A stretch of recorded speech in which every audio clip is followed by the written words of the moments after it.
ce matin encore, nous allons partager dans la parole de Dieu. Et j'aimerais partager avec vous un message que j'ai intitulé L'œuvre de Dieu est toujours gratuite. Et pour cela, nous allons lire dans la parole de Dieu, dans Genèse chapitre 2. Genèse chapitre 2, les versets 7 et 8. Genèse 2, versets 7 et 8. La parole de Dieu dit ceci. L'Éternel Dieu forma l'homme de la poussière de la terre. Il souffla dans ses narines un souffle de vie, et l'homme devint un être vivant. Puis l'Éternel Dieu planta un jardin en Éden, du côté de l'Orient, et il y mit l'homme qu'il avait formé. Parole du Seigneur.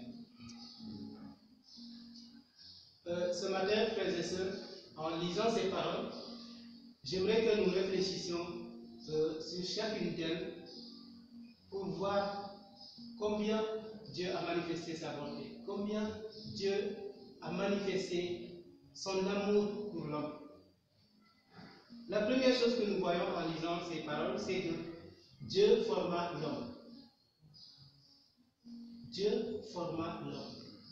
Ça veut dire que ce n'est pas l'homme qui a demandé à Dieu de le faire, ce n'est pas quelqu'un d'autre, ce ne sont même pas les animaux qui sont venus dire à Dieu nous voulons un chef, c'est Dieu qui a voulu, qui s'est réveillé un beau matin et selon ses humeurs qui a dit je vais créer l'homme. Et Dieu, il commence à créer l'homme. Ce que nous voyons déjà en premier ici, c'est que tout dépend de la volonté de Dieu. Tout dépend des décrets de Dieu. Et sur ce plan-là, il n'a pas besoin de l'avis de quelqu'un d'autre. Quand Dieu a fini de créer l'homme, il ne lui a pas dit mais regarde comme je t'ai créé là, est-ce que ça te suffit? Ou bien je dois changer ceci, est-ce que je dois changer cela? Non. Il a créé l'homme à son image, il l'a créé et point. Il l'a créé quand il a voulu, il l'a créé comme il a voulu. Si on continue dans la même phrase, la parole nous dit que Dieu forma l'homme de la poussière de la terre. Il forma l'homme à partir de la poussière de la terre. Il ne l'a pas créé à partir des feuilles d'arbres, il ne l'a pas créé à partir d'un animal, il ne l'a pas créé ni même à partir de lui-même. Parce que la parole de Dieu nous dit que Dieu a créé l'homme à son image. Quand Dieu a créé la femme, il a tiré la femme de l'homme pour qu'il se ressemble, pour qu'il puisse s'unir, être un. Mais pour s'unir à l'homme, Dieu n'a pas dit bon, je vais prendre une partie de moi et puis je vais en faire un homme. Il a pris de la poussière. Et si nous essayons de considérer un peu la poussière n'a pas beaucoup d'utilité. La poussière, ça donne juste le rhume, ça dérange les yeux, ça salit les pieds. La poussière n'a pas beaucoup d'utilité. Et d'ailleurs, la poussière, c'est cette partie de la terre qui est assez fragile pour ne pas tenir. Il suffit de secouer la terre pour que la poussière se soulève. Donc, la poussière, c'est en quelque sorte la faiblesse incarnée. Quand Dieu crée l'homme à partir de la poussière, c'est pour montrer que l'homme n'est rien. L'homme est vanité. Et pourtant, Dieu a saisi cette chose, cette poussière qui est vanité, cette poussière qui est extrêmement fragile, cette poussière qui ne représente pas grand-chose. Et Dieu en a fait l'homme. L'homme qui sera plus tard au-dessus de toutes les autres créatures. Ça, c'est seul Dieu qui peut faire de pareilles choses. Et ce que nous voyons à ce niveau, c'est que le choix de Dieu ne dépend pas de la personne. Le choix de Dieu ne dépend pas de l'état de la personne, de sa nature. Sinon, le choix de Dieu aurait plutôt égal à la faiblesse de la personne et non pas à ce qu'elle est de bon ou de fort, ou de beau. Car ici, Dieu a choisi une chose très faible, une chose sans valeur pour former l'homme. Si nous continuons, nous voyons qu'après avoir pris la poussière et créé l'homme, Dieu souffla en lui un souffle de vie. Et c'est en ce moment que l'homme devient un être vivant. L'homme existait déjà. Depuis que Dieu a pris la poussière et qu'il a formé un homme, il y avait déjà l'homme qui existait. Mais l'homme qui existait en ce moment-là, c'était une charpente. C'était un homme mort qui ne vivait pas. Et Dieu, en ce moment, commence la communion avec l'homme en soufflant en lui un souffle de vie. Et c'est à partir de ce moment-là que l'homme a commencé à vivre. La première initiative de Dieu, c'est prendre la poussière et créer un homme.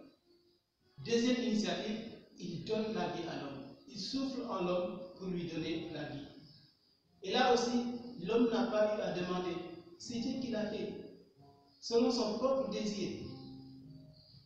Il ne lui a pas donné le souffle des animaux.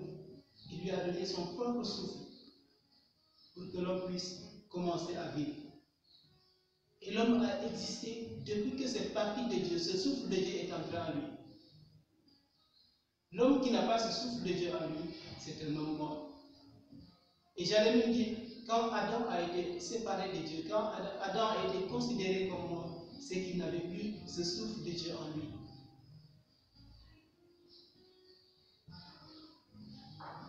C'est pourquoi, quand on considère cette situation, on peut dire, comme il est dit d'ailleurs dans la parole de Dieu, que l'homme ne vivra pas seulement de pain, mais de toute parole qui sort de la bouche de Dieu. Car ce qui vient de la terre, c'est-à-dire le corps, il est nourri par ce qui vient de la terre. Les fruits des arbres, le fruit des champs, et toutes sortes de choses qu'on peut tirer de la terre. Mais ce qui est venu de Dieu, quand Dieu créait l'homme, le souffle qu'il a mis en lui, l'âme qu'il a mise en l'homme, qui venait de Dieu, est nourri seulement par des choses qui viennent de Dieu, comme sa parole.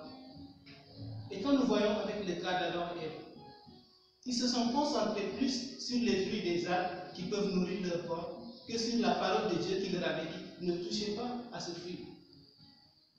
Et à force de vivre comme ça, à courir après les fruits, à courir après les fruits de la terre, ils ont perdu leur vie. Parce que leur corps était chaque jour nourri, mais leur âme n'était pas nourrie. Ils oubliaient la parole de Dieu, ils méprisaient la parole de Dieu. Même quand ils se rappelaient de la parole de Dieu, ils se trouvaient une autre excuse pour aller vers les fruits plutôt que vers l'obéissance de la parole de Dieu.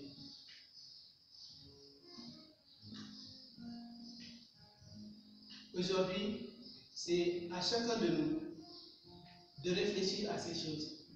Est-ce que nous courons plus vers la parole de Dieu, vers les choses de Dieu qui peuvent nourrir notre âme, ou vers les choses qui nourrissent le corps?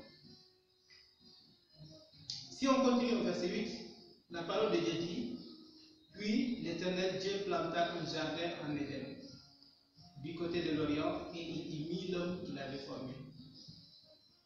Là, il y a aussi deux autres initiatives. Première initiative, Dieu va créer un jardin, le jardin d'Éden. Deuxième initiative, il prend l'homme, il le met dans le jardin. Quand Dieu a fini de créer l'homme, il n'a pas dit à l'homme: maintenant va cultiver là-bas pour manger. Il est allé créer le jardin. Et en créant le jardin, il n'a pas dit à l'homme: bon, viens me donner un coup de main. Bon, tu vas apporter les arrosoirs là, moi je vais faire ceci, je vais faire cela. Il l'a fait tout seul. Il l'a fait à l'insu de l'homme. Il n'a pas demandé son avis. Dieu connaissait le besoin de l'homme. Quand l'homme était charpente, Dieu savait que celui-ci a besoin de vie. Il lui donne la vie. Et même quand cet homme était vivant, Dieu sait que son corps a besoin d'être nourri chaque jour. Et Dieu va créer des jardins pour l'homme. Et ce jardin aujourd'hui, ça peut être pour nous des biens matériels. Ça peut être pour nous la communion avec Dieu aussi. Parce que dans ce jardin, on va voir que c'est là où Adam a rencontré Dieu. aussi où ils trouvaient leur nourriture, la nourriture de leur corps. Mais Dieu savait qu'ils avaient besoin de tout ça. Et Dieu l'a fait à leur insu. Et quatrièmement, il prend l'homme, il le met dans le jardin. Parce que l'homme, il n'avait même pas connaissance de ce jardin. Il ne pouvait pas en connaître le chemin. Et c'est pourquoi Dieu lui-même l'a pris et l'a mis dans le jardin. Du début à la fin, les choses se faisaient gratuitement et facilement, sans aucun concours de l'homme. L'homme n'a rien fait dans tout ça. Il a juste attendu. Il fut créé, il fut rendu vivant, il fut béni de toutes sortes de bénédictions qui pouvaient servir à son corps. Et là, voilà que Dieu lui-même l'amène dans le jardin où il doit le rencontrer personnellement, où il doit le rencontrer en toute intimité. Parce que n'oublions pas que Dieu a créé le ciel et la terre. Il a créé les mers, les arbres de toutes sortes. Et malgré tout cela, il a créé un jardin à part. Il n'a pas laissé l'homme se déambuler par toute la terre. Il a créé un jardin à part, quelque part où ils peuvent se rencontrer en privé. Et c'est ça l'intimité. L'intimité avec Dieu. Tout était gratuit jusqu'à ce jour-là. Et ces choses qui étaient gratuites le sont encore aujourd'hui. Aujourd'hui, cette bonté de Dieu, cet amour de Dieu, il le manifeste encore. Il le manifeste pour nous à travers le Seigneur Jésus-Christ.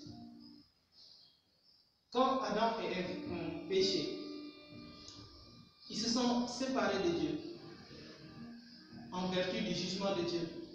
Parce que la parole de Dieu était claire. Le jour où vous en mangerez, vous mourrez. Et cette mort, comme je l'ai dit, c'était la séparation avec Dieu. Dieu avait retiré en eux ce souffle qu'il avait mis en eux. Il l'avait fait pour un temps, afin d'accomplir sa justice, afin d'accomplir son jugement. Et passer ce jugement, Dieu devait les ramener à lui. C'est pourquoi quand il a parlé à l'homme, il ne lui a pas dit « tu vas mourir éternellement ». Il lui a dit « tu vas mourir. Le jour où tu en mangeras, tu mourras ». Mais Dieu avait un plan, et donc cette mort ne devait pas être une mort éternelle. Parce que Dieu allait se réconcilier avec Adam à travers ses descendants. Et c'est ce qu'il a fait en Jésus-Christ, en amenant Jésus-Christ. Jésus-Christ qui était l'homme qui est venu de Dieu lui-même, une substance même de Dieu qui est venue habiter parmi les hommes, qui est venu habiter en chacun de nous. Et c'est donc le souffle de vie de Dieu qui est ramené en l'homme à travers Jésus-Christ. C'est pourquoi Jésus dit « Je suis le chemin, la vérité et la vie ». Il est la vie. Cette vie que nous avions perdue à travers Adam, nous l'avons retrouvée en Jésus-Christ. Et c'est aussi facile qu'au départ. C'est aussi facile qu'au début. Ça ne dépend pas des efforts que je peux faire. Dieu n'attend pas de moi que je sois quelqu'un de juste pour me donner Jésus-Christ. Dieu n'attend pas de moi que je sois quelqu'un de fort, quelqu'un de grand, quelqu'un de puissant. Au contraire, Dieu choisit les choses faibles de ce monde. Si nous voyons 1 Corinthiens, le chapitre 1, le verset 22 à 29, nous voyons que Dieu choisit les choses faibles de ce monde, les choses qui sont considérées comme folles, pour les rendre grands, pour manifester à travers ces choses-là sa puissance. Et il en est de même des hommes. La parole dit que parmi vous qui croyez, est-ce que vous voyez des gens qui sont forts? Est-ce qu'il y a des nobles? Est-ce qu'il y a des sages? Dieu ne regarde pas tout cela. Pendant que les uns sont en train de chercher des miracles, d'autres cherchent la connaissance, d'autres veulent des preuves pour croire, Dieu dit, je choisis ceux que je veux. Et ceux que Dieu choisit, ce sont les gens qui s'humilient devant lui, des gens qui se reconnaissent comme faibles, qui savent qu'ils ne peuvent rien, qui savent qu'ils sont comme la poussière, qu'ils n'ont aucune utilité. C'est à ce moment-là que Dieu intervient, afin que le vrai miracle se produise. Parce que si l'homme est capable de faire quoi que ce soit, l'utiliser pour faire un miracle ne sera plus vraiment un miracle. Mais c'est quand l'homme ne sait rien faire, ne peut rien faire pour lui-même, que les choses deviennent miraculeuses pour lui. Et c'est ce que Dieu fait pour chacun de nous. C'est ce que Dieu fait pour chacun de nous. Aujourd'hui, le Seigneur nous invite à accepter son don, à accepter le don de Jésus-Christ pour nous ramener dans cette réalité qu'il y avait au commencement. C'est lui qui nous recrée en Jésus-Christ, afin que nous devenions des nouvelles créatures. C'est lui qui nous donne la vie en Jésus-Christ. C'est lui qui nous donne toutes sortes de choses. Il dit, cherchez premièrement le royaume et la justice de Dieu. Et toutes ces choses dont vous vous inquiétez vous seront données. Il a dit, ne vous inquiétez pas de ce que vous allez manger, de ce que vous allez boire, de ce dont vous allez vous vêtir. Parce que si vous cherchez le royaume et la justice de Dieu, toutes ces choses vous seront données. Il donne la vie et il donne toutes choses qui accompagnent la vie. Parce que ce ne sont pas ces choses-là qui font la vie, mais elles accompagnent la vie. Il avait créé Adam et Ève, il leur a rendu vivants, et après il leur a donné ces choses-là. De même aussi, il nous rend vivants en Jésus-Christ. Et lorsque nous recherchons le Seigneur Jésus-Christ, lorsque nous recherchons le royaume et la justice de Dieu plus que tout, c'est à ce moment-là que les autres choses vont venir après, pour compléter. Et afin que notre vie soit une vie d'abondance. Mais toutes ces choses, comme je l'ai dit, Dieu les fait gratuitement, comme il l'avait fait pour Adam et Ève. Il n'attendait pas d'eux des sacrifices, il n'attendait pas d'eux des efforts quelconques. La seule chose qu'il attend de nous, c'est la foi, l'obéissance. La foi, l'obéissance. Et pour ce qui est de notre salut, que l'on soit chrétien ou non chrétien, ce que Dieu attend de nous, c'est la foi et l'obéissance. La foi en Jésus-Christ, l'obéissance à la parole de Dieu. Car ce ne sont pas par nos efforts que nous sommes sauvés. Éphésiens 2, 8 à 9 nous le dit. Et Romains 8, 24 va nous dire que non seulement cela, mais c'est en espérance que nous sommes sauvés. C'est à cause de notre espérance que nous sommes sauvés. Notre salut, c'est en espérance. Et l'espérance, ce n'est pas quelque chose qu'on voit. Donc, inutile de chercher des preuves. L'espérance, ce n'est pas quelque chose que l'on peut voir. Donc, inutile d'aller dans les miracles. Tout ce dont on a besoin, c'est la foi. La foi et l'obéissance à la parole. Et la foi vient de la parole de Dieu, de ce que nous entendons. Aujourd'hui, comme dit la parole de Dieu, si vous entendez sa voix, n'endurcissez pas vos cœurs. Et le Seigneur parle à chacun de nous aujourd'hui.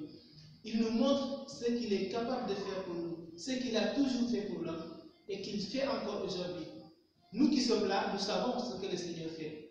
Chacun de nous, s'il pouvait témoigner personnellement, il sait combien de choses merveilleuses Dieu a fait dans sa vie. Des choses que même Satan ne pouvait pas faire.